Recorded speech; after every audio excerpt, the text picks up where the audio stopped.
Откровение на апостол Јован, 13 глава.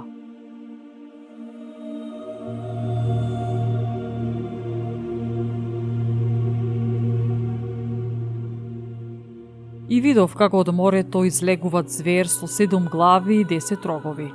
На роговите негови имаше 10 круни, а на главите негови богохулни имиња.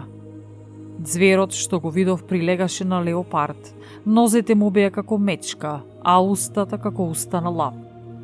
И змевот му ја даде силата своја и престолот свој, и голема власт.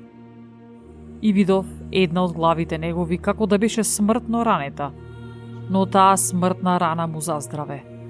Тогаш се зачуди целата земја и тргна под зверот, и му се поклонија на змевот, кој му беше дал власт над зверот. Му се поклони и над зверот велејќи, кој е како зверот и кој може да војува со него. Нему му се даде уста што зборуваше големи зборови и богохулства, и му се даде власт така да прави 42 месеци.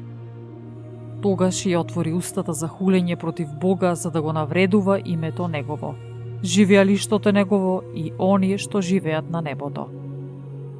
И му се даде да војува против светиите и да ги победи. Му се даде власт над секое колено, јазик и народ. И ќе му се поклонат сите земни жители, чии имиња не се запишани во книгата на животот на јагнето заклано, од создавањето на светот. Кој има уво, нека чуе. Кој во прогонство води, во прогонство ќе биде одведен. Кој со меч убива, од меч треба да биде убиен. Тука е трпението и верата на светиите.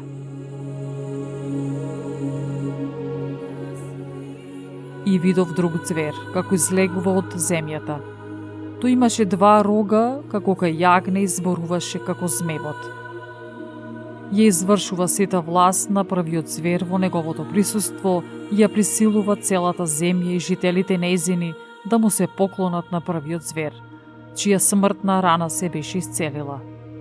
И правеше големи чуда, па дури оган симнуваше од небото на земјата пред луѓето.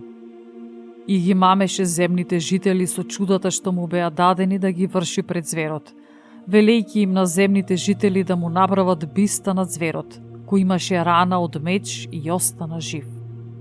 И му се даде да вложи дух во бистата на зверот, да прозборува тој и да направи да бидат убиени оние кои нема да се поклонат пред бистата на зверот. И ќе направи на сите, мали, големи, богати, сиромаси, слободни робови, да им се стави белек на десната рака или на челата нивни. Та никој да не може ни да купува, ниту да продава, освен оние што го има тој белек, или името на зверот, или бројот на името негово. Тука е мудроста. Кој има ум, нека го пресмета бројот на зверот, бидејќи е број на човек и бројот му е 666.